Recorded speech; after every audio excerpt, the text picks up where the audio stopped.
한국은 요즘 세계 무대에서 큰 파장을 일으키고 있습니다. 동아시아의 작지만 강력한 이 나라에서 어떤 일이 일어나고 있는지 자세히 알아봅시다. 상상해보세요. 인디애나주 정도 크기의 한국이 갑자기 세계 정치의 주목을 받고 있습니다. 왜 그럴까요? 그 모든 것은 멀리 우크라이나에서 벌어지고 있는 전쟁에서 시작됩니다. 작년에 러시아가 우크라이나를 침공했고 전 세계 국가들이 우크라이나의 방어를 돕기 위해 노력하고 있습니다. 첨단 기술과 탄탄한 경제력을 자랑하는 한국도 우크라이나에 군사 지원을 보내는 것을 고려하고 있습니다. 왜 한국이 이렇게 멀리 떨어진 전쟁에 개입할까라고 궁금해하실 수도 있습니다. 좋은 질문입니다. 한국은 오랫동안 미국의 긴밀한 동맹국이었기 때문입니다. 미국은 우크라이나를 지원하기 위한 노력을 주도해 왔으며 한국을 포함한 동맹국들에게도 동참을 요청해 왔습니다. 하지만 여기서부터 상황이 까다로워집니다. 우크라이나를 공격하고 있는 러시아는 이에 대해 전혀 달가워하지 않습니다. 그들은 한국에 분명한 메시지를 보냈습니다. 우크라이나를 도와주면 당신도 이 분쟁의 일부로 간주하겠다라고요. 마치 놀이터에서 괴롭힘을 당하는 피해자를 도와주려고 하면 협박하는 것과 같습니다. 러시아는 한국을 겁줘서 이 분쟁에서 빠지게 하려고 하고 있습니다. 이로 인해 한국은 곤란한 입장에 처해 있습니다. 한편으로는 동맹국인 미국을 지지하고 공격을 받고 있는 국가를 돕고 싶어 합니다. 다른 한편으로는 핵무기를 보유한 강력한 국가인 러시아를 적으로 만들고 싶지 않습니다.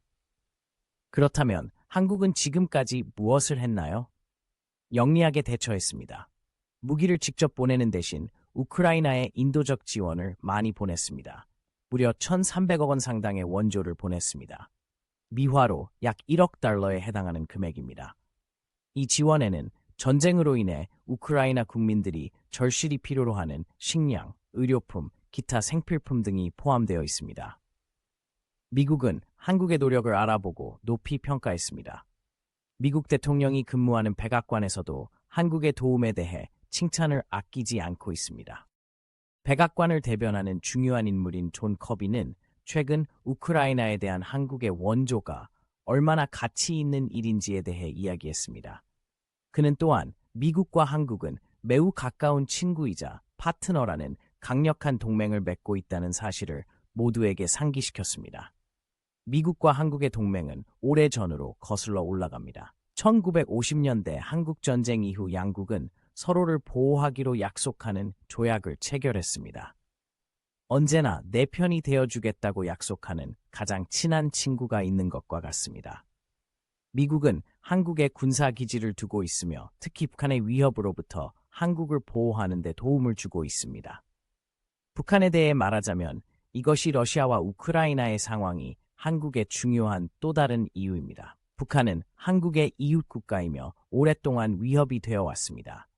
핵무기를 보유하고 있으며 종종 한국을 비롯한 다른 나라에 위협을 가하고 있습니다.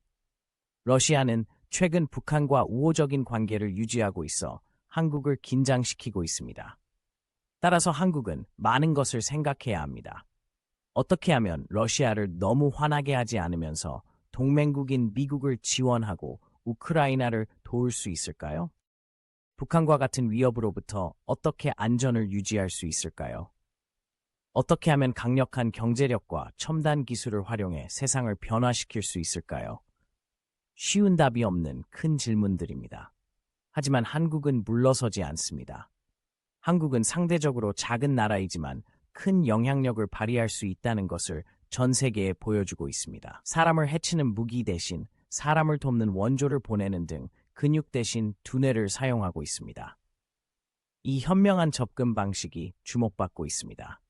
전 세계 국가들이 한국을 새로운 시각으로 바라보고 있습니다.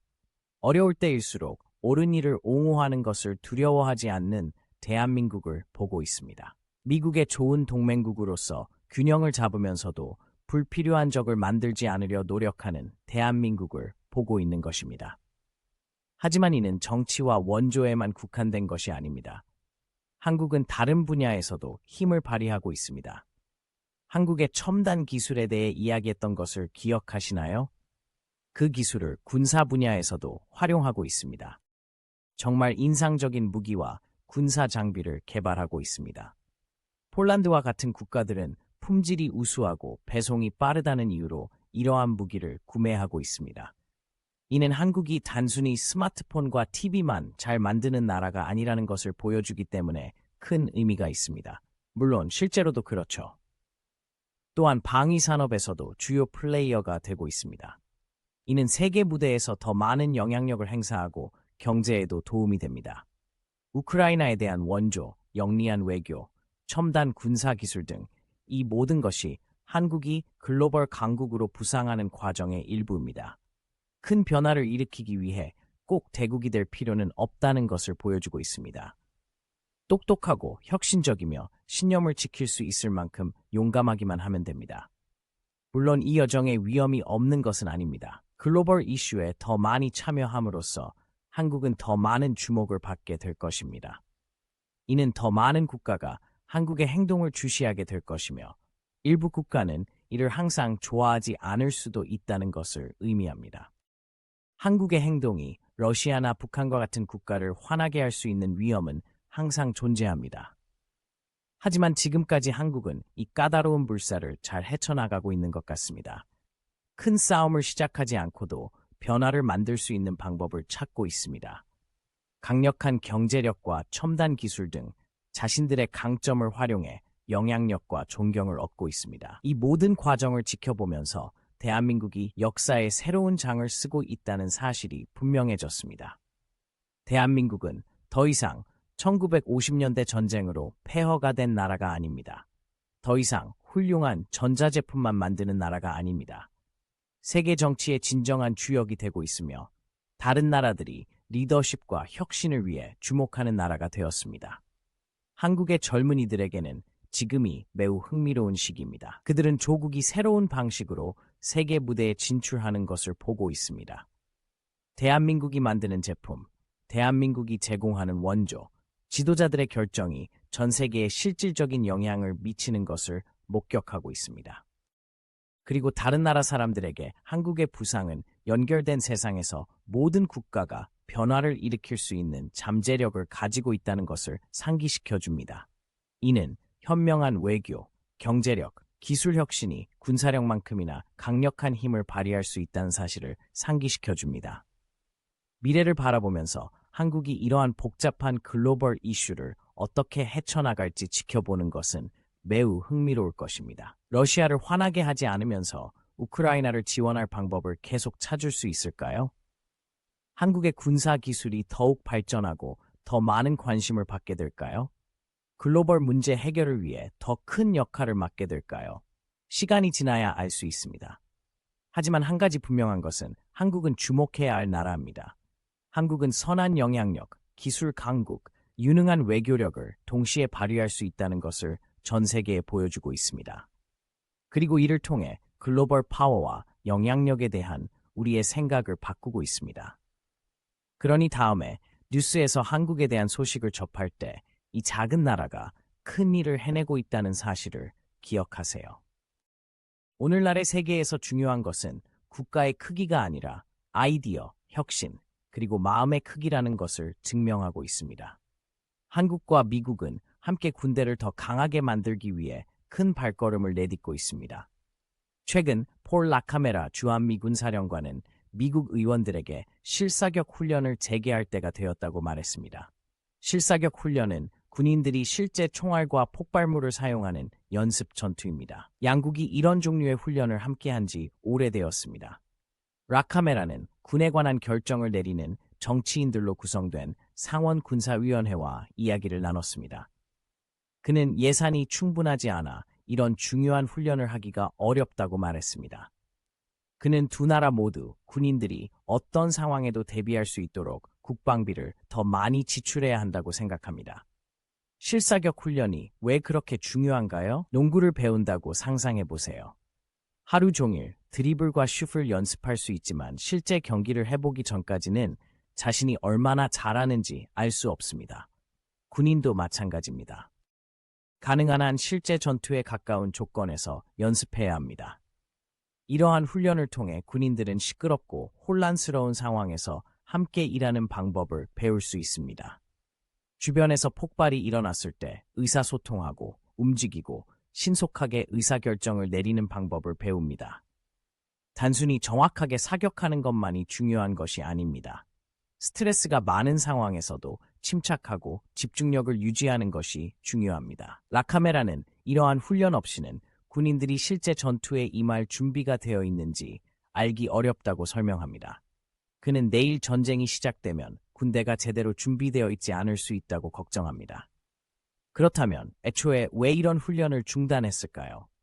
몇 년 전 한국과 미국은 북한과 평화를 만들기 위한 노력의 일환으로 한미연합훈련을 중단하기로 결정했습니다. 크고 시끄러운 훈련을 하지 않음으로써 북한과 핵무기 포기에 대해 더 쉽게 대화할 수 있을 것이라고 생각했습니다. 하지만 지금은 상황이 바뀌었습니다. 북한은 핵무기 프로그램을 중단하지 않았습니다. 오히려 그 어느 때보다 더 많은 미사일을 시험하고 있습니다. 이로 인해 한국과 미국의 많은 사람들이 다시 열심히 훈련해야 할 때라고 생각하게 되었습니다. 라카메라는 국방에 얼마나 많은 돈이 필요한지에 대해서도 이야기했습니다. 그는 현재 예산으로는 필요한 모든 것을 하기에는 충분하지 않다고 말했습니다. 마치 용돈이 부족한데 학용품을 사려고 하는 것과 같다고요. 실제로는 둘 다 필요한데 새 책가방과 새 연필 중 하나를 선택해야 할 수도 있습니다. 군대에서는 낡은 장비를 고칠 것인지 더 좋은 새 장비를 구입할 것인지 선택해야 할 수도 있습니다. 더 많은 병사를 확보할지 아니면 이미 있는 병사들을 더 잘 훈련시킬지 결정해야 할 수도 있습니다. 라카메라는 군인들이 이런 어려운 선택을 할 필요가 없다고 생각합니다. 그는 모든 것을 할 수 있는 충분한 돈을 원합니다. 이는 단순히 멋진 무기를 갖추는 것이 아닙니다. 어떤 일이 일어날지 모르는 상황에 대비하는 것입니다. 한국과 미국은 서로를 보호하기로 약속했습니다. 누군가 공격해오면 신속하고 효과적으로 대응할 수 있어야 합니다. 군비에 더 많은 돈을 지출하는 것에 대해서는 다소 논란이 있을 수 있습니다. 어떤 사람들은 군대가 안전을 위해 매우 중요하다고 생각합니다. 다른 사람들은 학교나 병원과 같은 다른 곳에 투자할 돈을 빼앗긴다고 걱정합니다. 이는 국민 모두에게 영향을 미치는 중대한 결정입니다. 라카메라의 발언으로 많은 대화가 시작되었습니다. 군사 전문가들은 어떤 종류의 훈련이 가장 중요한지에 대해 이야기하고 있습니다. 정치인들은 국방에 얼마나 많은 예산을 투입해야 하는지 논의하고 있습니다. 일반 시민들은 이 모든 것이 자신의 안전과 다 세금에 어떤 의미가 있는지 궁금해하고 있습니다. 한국에서는 이 문제가 특히 중요합니다. 한국은 오랫동안 전쟁의 위협을 안고 살아왔기 때문입니다. 북한은 바로 옆에 있고 두 나라는 여전히 기술적으로 전쟁 중입니다. 1950년대에 남북 간에 큰 전투가 있었지만 진정한 평화조약이 아닌 일시적인 휴전으로 끝났습니다. 따라서 한국인에게 나라를 지킬 준비가 되어 있다는 것은 단순한 생각이 아닙니다. 매일 생각하는 것이기도 합니다. 많은 젊은이들이 약 18개월 동안 군 복무를 해야 합니다. 군대는 한국인의 삶에서 큰 부분을 차지합니다. 미국은 오랫동안 한국의 주요 동맹국이었습니다. 한국전쟁 이후 미군은 한국에 주둔해 왔습니다. 그들은 한국군과 함께 한국의 안전을 지키기 위해 협력하고 있습니다. 이 파트너십은 단순히 군인들이 함께 일하는 것 이상입니다. 두 나라가 서로를 신뢰하고 서로를 돕는 것입니다. 라카메라가 더 많은 돈과 더 나은 훈련이 필요하다고 말할 때 그는 단순히 미군만을 생각하는 것이 아닙니다. 그는 한국도 안전하게 지낼 수 있는 방법을 고민하고 있습니다. 라카메라가 되살리고자 하는 훈련의 종류는 크고 인상적입니다. 수백 명의 군인, 탱크, 비행기가 모두 함께 움직이는 모습을 상상해 보세요. 그들은 가상 공격에 대응하는 연습을 합니다. 서로 협력하는 방법, 어려운 상황에서 장비를 사용하는 방법, 빠른 결정을 내리는 방법을 배웁니다. 이러한 훈련은 힘을 과시하는 방법이기도 합니다. 북한과 영내 다른 국가들에게 한국과 미국이 방어에 진지하다는 메시지를 보내는 것이죠. 너희가 무슨 짓을 해도 우리는 준비가 되어 있다는 말과 같습니다. 하지만 강해 보이는 것만이 전부는 아닙니다. 이러한 훈련은 양국이 더 잘 협력하는 데에도 도움이 됩니다. 미군과 한국군은 서로의 업무 방식을 배웁니다. 서로 다른 언어를 사용하더라도 명확하게 의사소통하는 연습을 합니다. 이러한 팀워크는 실제 충돌이 발생했을 때 생명을 구할 수 있습니다. 라카메라의 국방비 증액 요구는 단순히 무기 구입에만 국한된 것이 아닙니다. 군대에 필요한 모든 종류의 것들을 위한 것입니다. 군대는 차량과 비행기를 위한 연료가 필요합니다.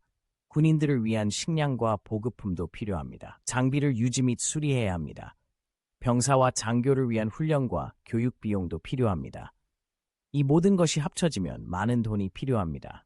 하지만 라카메라와 그와 같은 사람들은 그만한 가치가 있다고 생각합니다. 이들은 강력하고 잘 준비된 군대가 전쟁을 예방하는 데 도움이 된다고 믿습니다. 잠재적 적들이 우리가 얼마나 강하고 준비되어 있는지 알게 되면 전쟁을 시작할 가능성이 줄어든다는 것이 이들의 생각입니다. 한국과 미국의 이러한 상황은 진공 상태에서 벌어진 것이 아닙니다. 전 세계에서 일어나고 있는 더 큰 변화의 일부입니다. 많은 국가들이 불확실한 시기에 자국의 군대와 안전을 지키는 방법에 대해 고민하고 있습니다. 한국은 특히 강하고 준비된 상태를 유지하는 것이 중요합니다. 한국은 지난 수십 년 동안 먼 길을 걸어왔습니다. 이제 한국은 세계 최대 경제대국 중 하나가 되었습니다. 한국은 전 세계적으로 인기 있는 기술, 음악, 문화로 유명합니다. 하지만 이러한 성장과 번영을 지속하기 위해서는 한국이 안전하다고 느낄 수 있어야 합니다.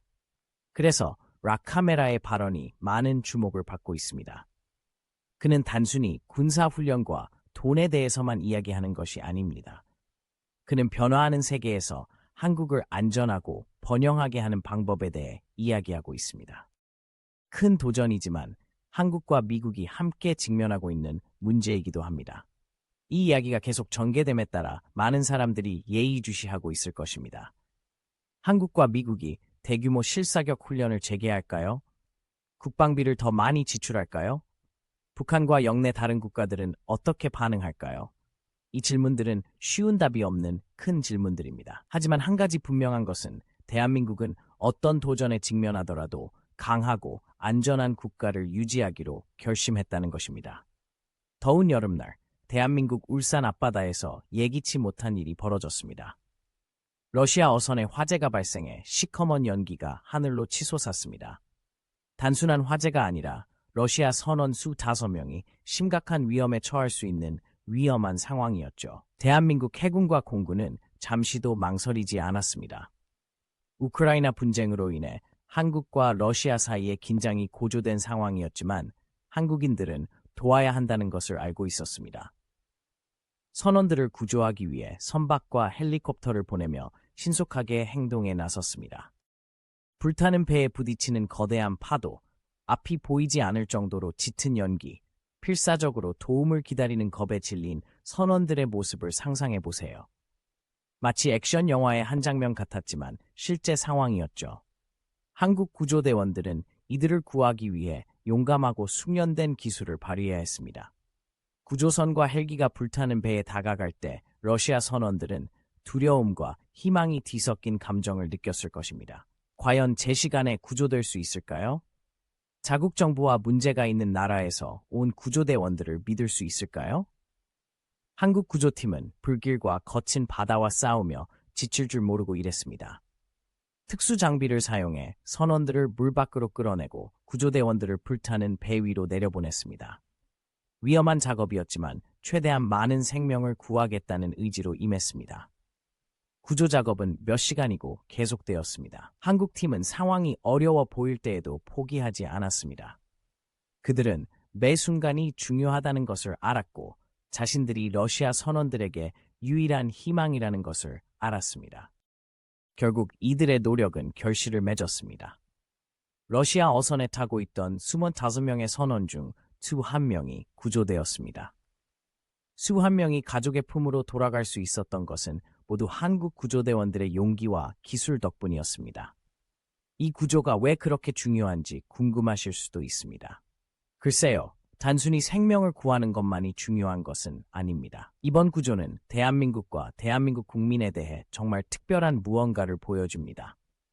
아시다시피 한국과 러시아는 우크라이나 전쟁에 대해 의견 차이가 있었지만 한국은 도움이 필요한 사람들을 돕는 것을 멈추지 않았습니다.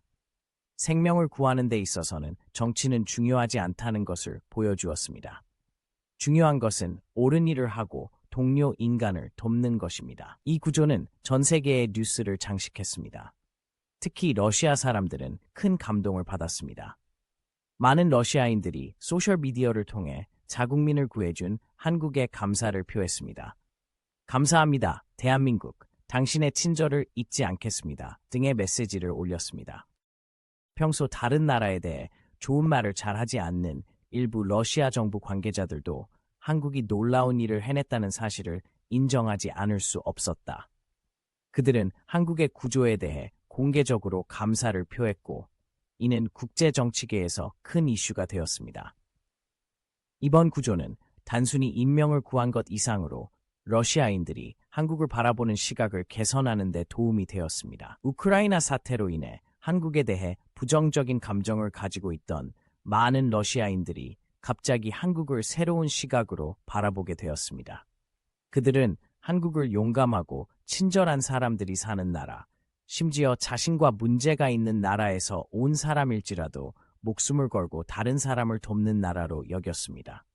한국 사람들은 해군과 공군이 해낸 일을 자랑스러워했습니다. 그들은 국가와 국가가 추구하는 가치에 대해 좋은 감정을 느꼈습니다.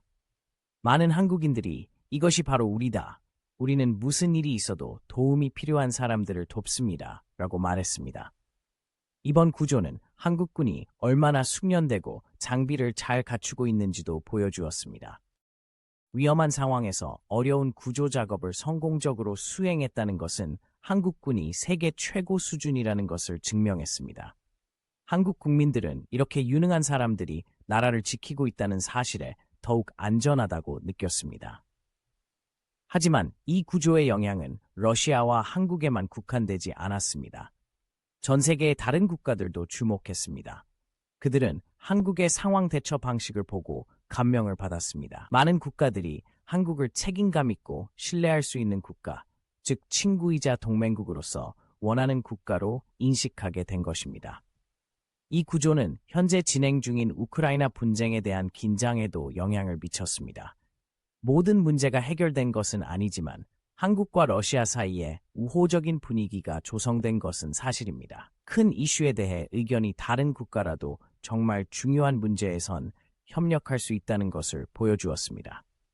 구조 후 며칠과 몇 주 동안 뉴스에는 러시아 선원들을 구한 한국의 영웅들에 대한 이야기가 많이 나왔습니다. 사람들은 이 용감한 남성과 여성에 대해 더 알고 싶어 했습니다. 그들은 어떤 훈련을 받았을까요?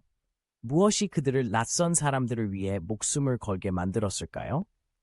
구조대원 중 한 명인 지수라는 젊은 여성은 특히 유명해졌습니다. 그녀는 인터뷰에서 우리는 정치나 선원들이 어느 나라 출신인지에 대해 생각하지 않았습니다. 우리는 그들에게 도움이 필요하다는 것만 알았고 도움을 줄 수 있다는 것만 알았습니다. 그것이 바로 인간다움입니다. 지수의 말은 많은 사람들의 마음을 움직였습니다. 평범한 사람도 기회가 주어지면 특별한 일을 할 수 있다는 것을 보여줬기 때문입니다. 그녀의 이야기는 많은 한국 젊은이들이 군대나 다른 구조 서비스에 입대하는 것을 고려하도록 영감을 주었습니다. 또한 이 구조 활동은 한국을 비롯한 아태 지역 국가들의 해양 긴급 상황 대처 방식에도 변화를 가져왔습니다. 한국은 러시아를 포함한 다른 국가들과 구조 기법과 기술을 공유하겠다고 제안했습니다. 이러한 협력은 앞으로 더 많은 생명을 구하는 데 도움이 될 수 있습니다.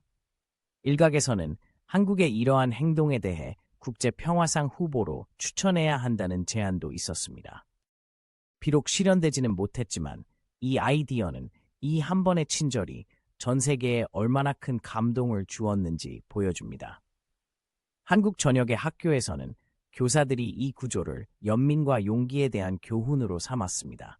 어렵고 위험할 때에도 다른 사람을 돕는 것은 사람이 할 수 있는 가장 중요한 일 중 하나라는 것을 학생들에게 가르쳤습니다. 시간이 흐르면서 구조는 대한민국에서 희망의 상징이 되었습니다. 사람들은 어려움이나 의견 충돌이 있을 때마다 대한민국이 러시아 선원들을 구한 날을 기억했습니다. 서로의 차이가 아무리 커 보여도 우리는 모두 서로를 필요로 하는 인간이라는 사실을 일깨워주는 계기가 되었습니다. 결국 울산 앞바다에서의 극적인 구조는 단순히 수험 한 명의 생명을 구한 것 이상의 의미를 지녔습니다.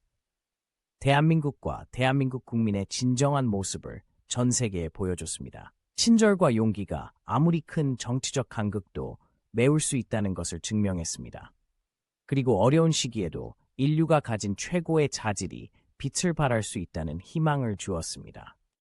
다음에 대한민국에 대한 소식을 접할 때 이 이야기를 기억하세요. 구조대원들의 용기와 러시아 국민들의 고마움, 그리고 한 번의 친절한 행동이 국가 간 서로를 바라보는 시각을 어떻게 바꿀 수 있는지 기억하세요.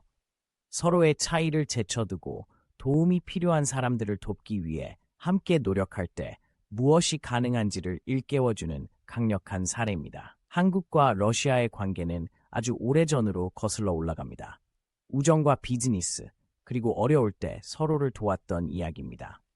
한국이 어떻게 러시아에 신뢰할 수 있는 친구가 되었는지 그 흥미로운 이야기를 살펴보세요. 상상해보세요. 1998년 러시아는 정말 힘든 시기를 겪고 있었습니다. 러시아의 화폐 가치는 떨어지고 많은 외국 기업들이 짐을 싸서 떠나고 있습니다. 하지만 모두가 도망치는 것은 아닙니다. 한국의 두 대기업인 삼성과 LG전자는 러시아에 남기로 결정했습니다.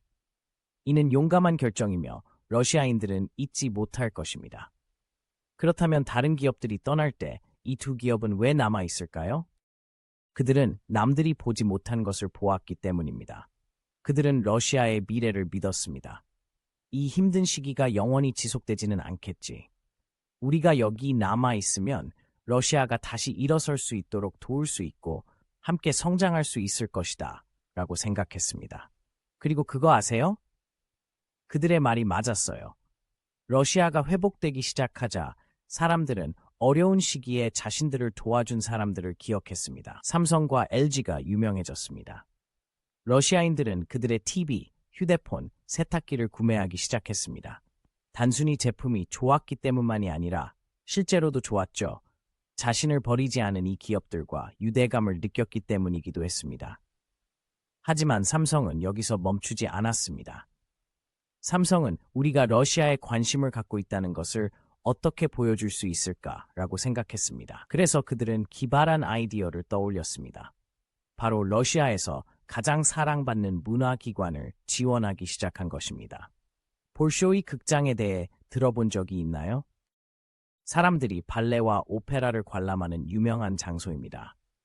삼성은 이 극장을 지원하기로 결정했습니다.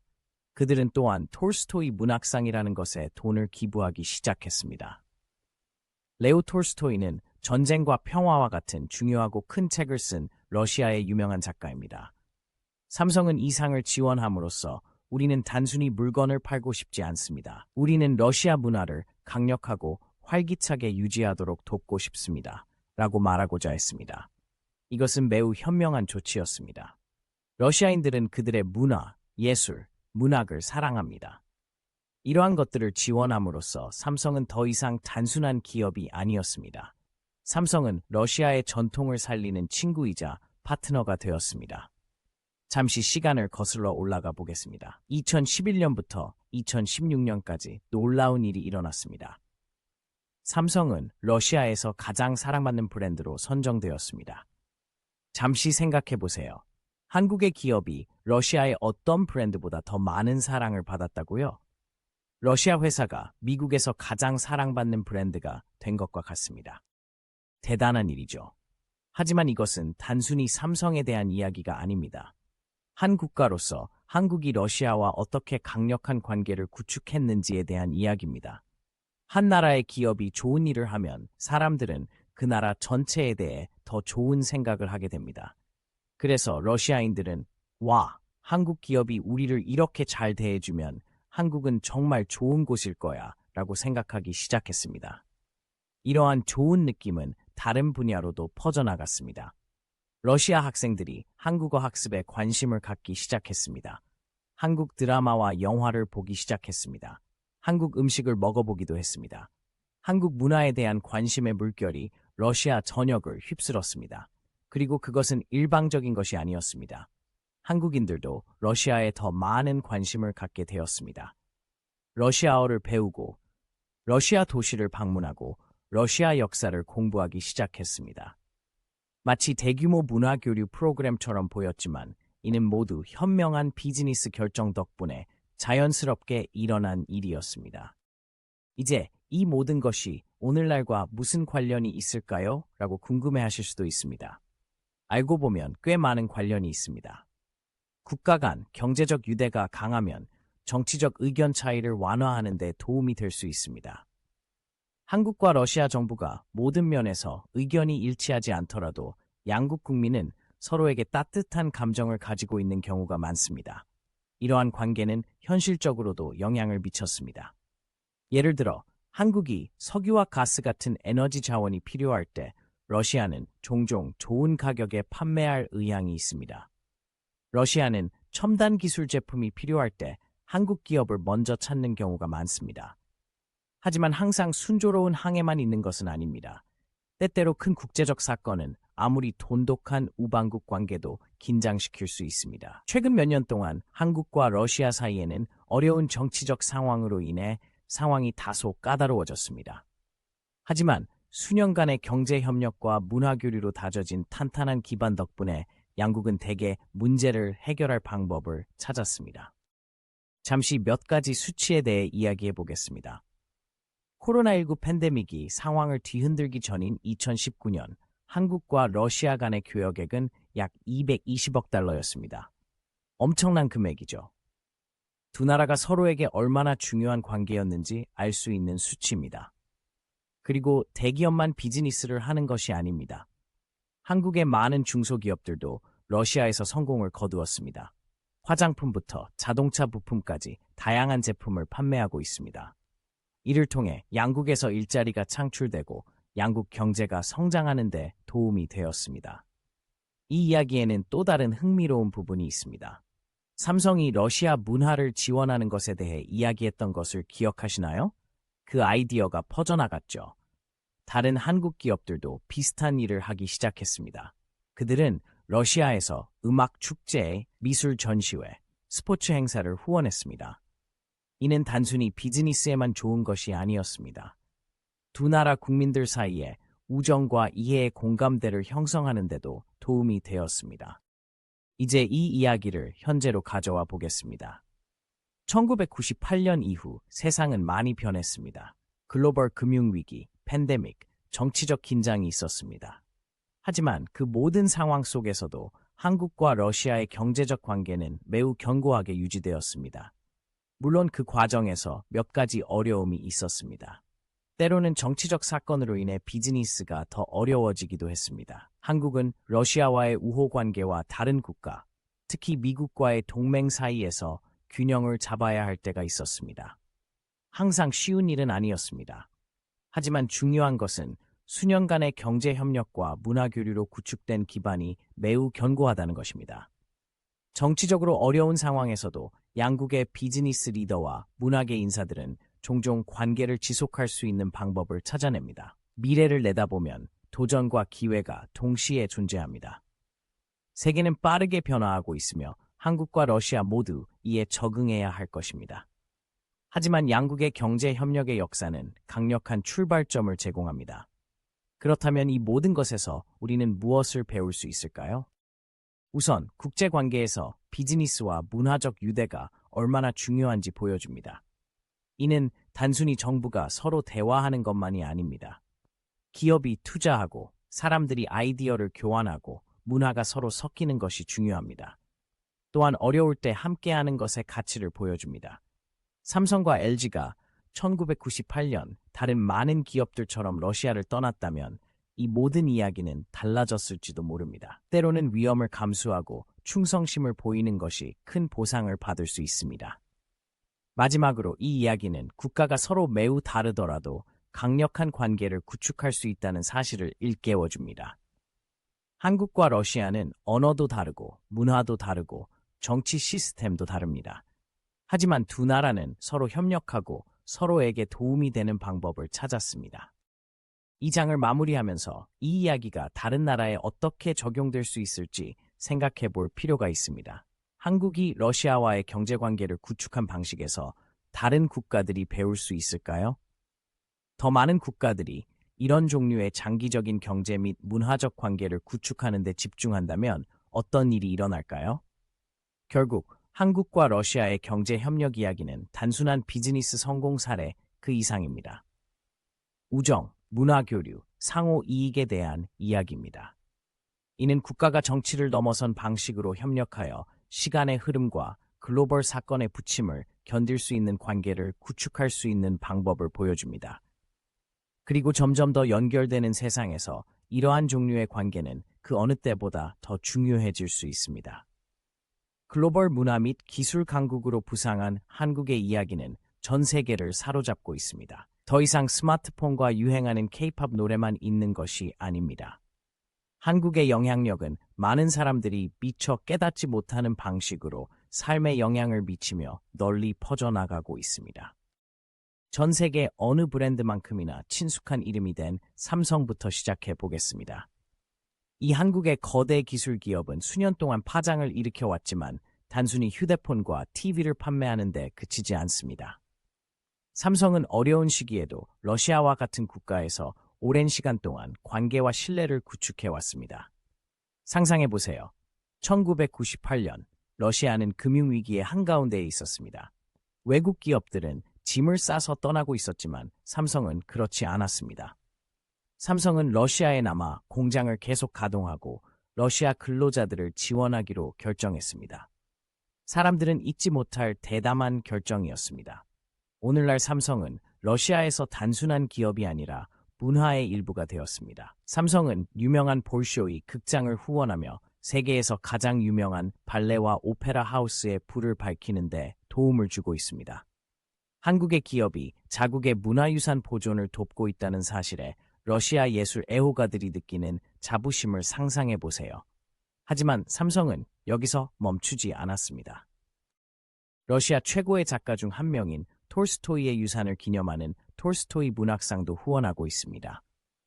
힘든 시기를 함께할 뿐만 아니라 열정과 재능을 응원하는 친구를 얻은 것과 같습니다. 이런 종류의 지원은 눈에 띄지 않게 사라지지 않았습니다. 2011년부터 2016년까지 삼성은 러시아에서 가장 사랑받는 브랜드로 선정되었습니다. 대단한 성과입니다. 단순히 제품을 판매하는 것이 아니라 사람들의 마음과 마음을 얻는 것이 중요합니다. 이제 좀 더 큰 그림을 살펴봅시다. 한국의 영향력은 러시아나 삼성에만 국한되지 않습니다. 한국 드라마, 즉 K-드라마가 전 세계 스크린을 점령하고 있습니다. 뉴욕에서 뉴델리에 이르기까지 사람들은 오징어 게임, 사랑의 불시착 같은 드라마를 정주행하고 있습니다.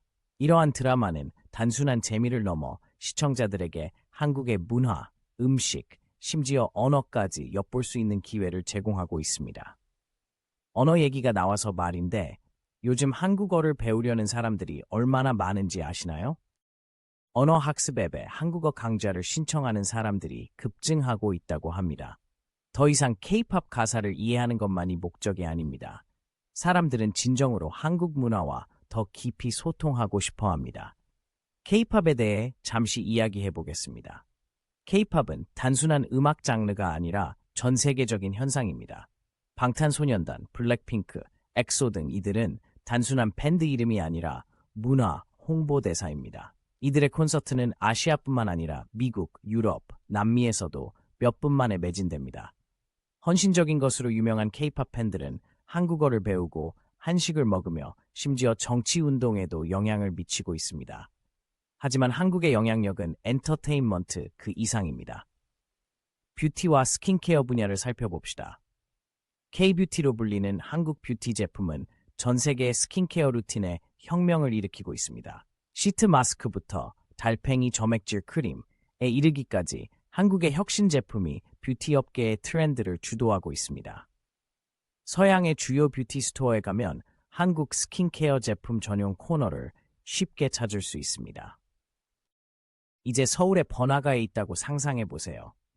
사람들이 전동 킥보드를 타고 돌아다니고 스마트폰으로 커피를 결제하고 로봇 배달을 통해 택배를 받는 모습을 볼 수 있을 것입니다.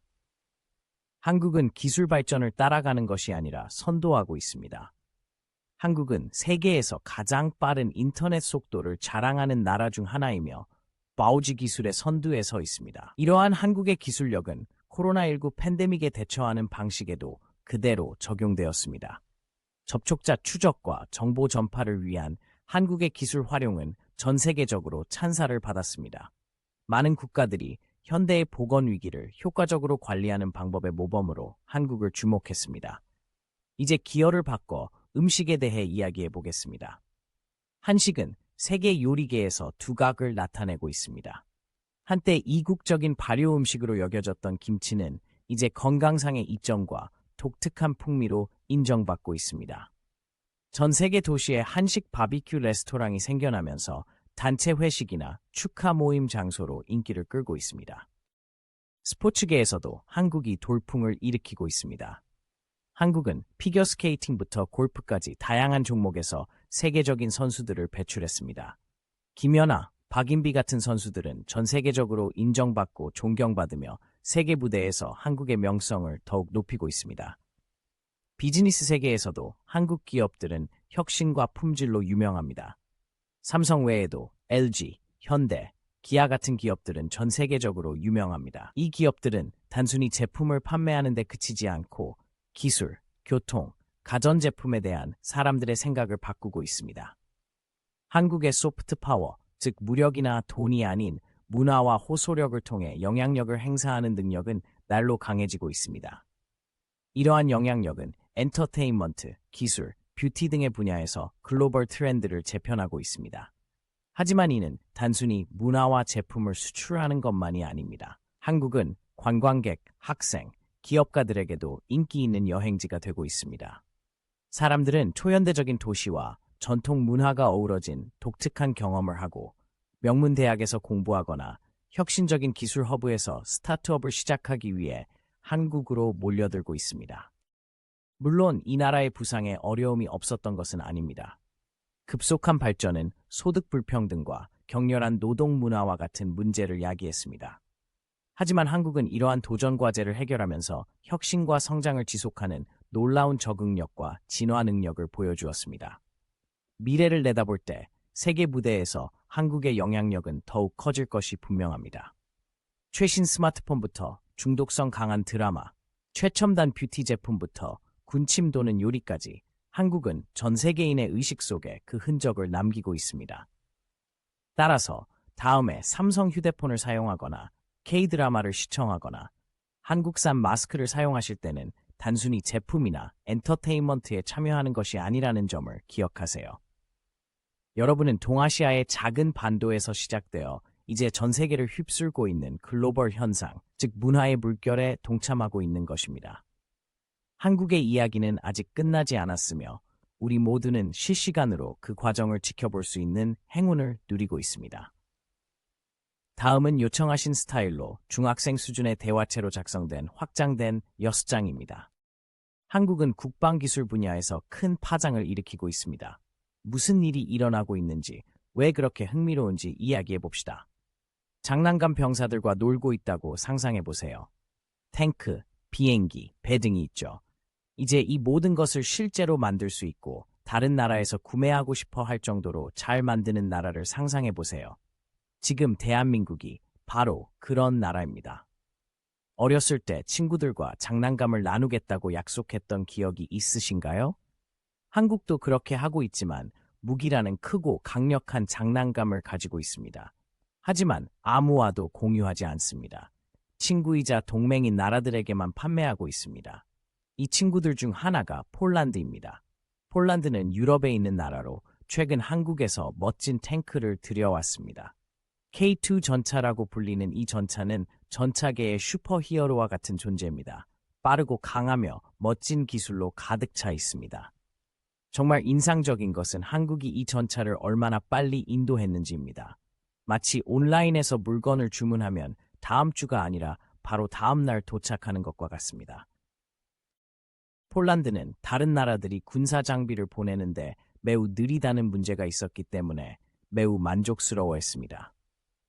처음에 폴란드는 한국에서 물건을 사는 것에 대해 확신이 없었습니다. 우리는 보통 독일 등 가까운 나라에서 군 장비를 공급받는다고 생각했기 때문이죠. 하지만 한국은 그들을 놀라게 했습니다. 탱크를 신속하게 배송했을 뿐만 아니라 비행기와 미사일 발사대 같은 다른 멋진 물건들도 함께 보내주었죠. 이제 폴란드는 감동을 받아 거의 모든 군사 장비를 한국에서 구매하고 있습니다. 항상 약속을 지키고 가장 멋진 장난감을 가지고 있는 새로운 절친을 찾은 셈이죠. 이것은 한국에 큰 의미가 있습니다. 스마트폰과 TV를 잘 만들 뿐 아니라 물론 잘 만들긴 하지만 첨단 군사 장비도 잘 만든다는 것을 보여줬기 때문입니다.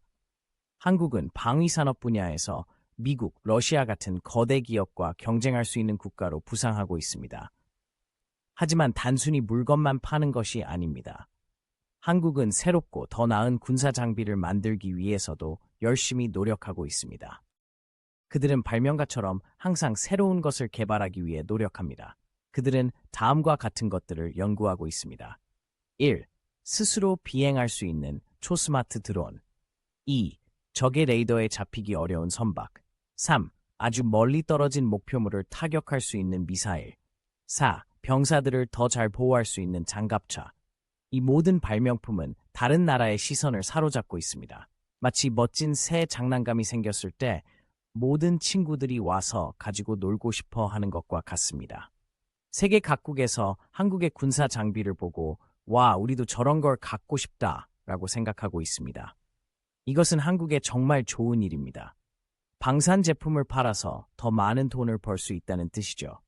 하지만 이는 단순히 돈에 관한 문제가 아닙니다. 한국이 세계 정치에서 더 중요해지고 있다는 의미이기도 합니다.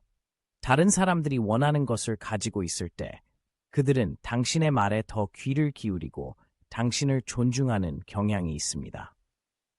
한국이 만들고 있는 몇 가지 멋진 것들에 대해 이야기해 보겠습니다. KF-21이라는 전투기가 있습니다.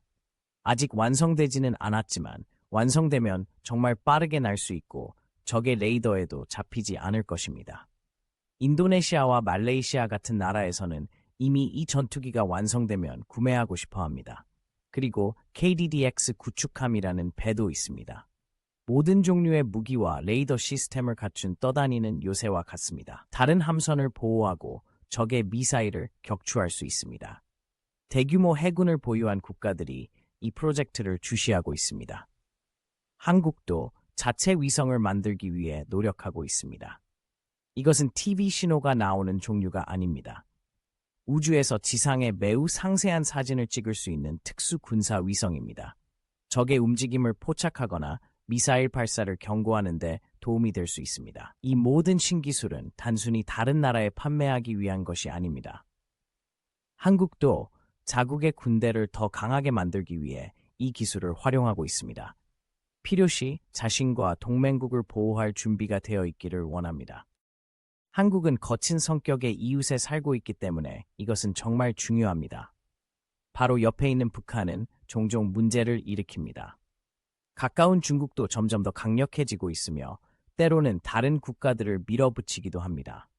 한국은 강력한 군대를 보유하고 첨단 무기를 만들면서 이들 국가에 야, 우리나 우리 친구들을 건드리지 마 라고 말하고 있습니다.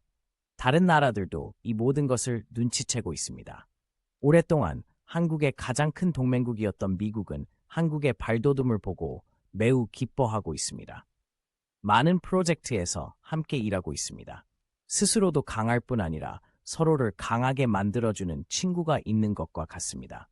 중동이나 남미처럼 한국과 멀리 떨어진 곳의 국가들도 한국의 군사 장비를 구매하기 시작했습니다. 품질이 우수하면서도 미국이나 유럽에서 구매하는 것보다 저렴하다는 점이 마음에 들기 때문입니다. 이 모든 성공은 한국이 큰 꿈을 꾸게 하고 있습니다. 다른 나라의 무기를 잘 모방하는 것에 만족하지 않습니다. 그들은 국방기술 분야에서 다음 세대에 큰 아이디어를 내놓는 기업이 되고 싶어 합니다. 그들은 연구개발에 많은 돈을 투자하고 있으며 아직 아무도 생각하지 못한 것을 발명하기 위해 노력하고 있습니다. 예를 들어 다음과 같은 것들을 연구하고 있습니다. 1. 드론과 미사일을 격추할 수 있는 레이저. 2. 군인 대신 위험한 지역에 들어갈 수 있는 로봇. 3. 초경량이지만 무엇보다 총알을 잘 막을 수 있는 특수 갑옷. 4. 인간처럼 생각하고 전투에서 결정을 내릴 수 있는 컴퓨터. 하지만 첨단 기술만 있는 것은 아닙니다. 한국은 총이나 탄약과 같은 기본적인 것들도 정말 잘 만듭니다.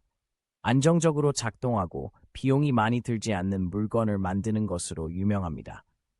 이는 대규모 군대를 갖춰야 하지만 예산이 넉넉하지 않은 국가에 매우 중요한 요소입니다. 한국의 방위산업은 경제에도 도움이 되고 있습니다. 엔지니어, 과학자, 공장 근로자를 위한 많은 일자리를 창출하고 있습니다. 계속 커지면서 더 많은 사람들에게 도움을 주는 거대한 기계와 같습니다. 하지만 모든 것이 순조로운 것은 아닙니다. 일부 사람들은 무기 판매가 문제를 일으킬 수 있다고 우려합니다. 무기가 잘못된 손에 들어가면 무고한 사람들을 해치는 데 사용될 수 있다는 것이 그들의 주장입니다. 한국은 이 문제를 매우 심각하게 받아들이고 판매 대상에 대해 신중을 기하고 있습니다. 책임 있는 국가에만 무기를 판매할 수 있도록 엄격한 규정을 두고 있습니다. 또한 변화하는 기술을 따라잡아야 하는 과제도 있습니다.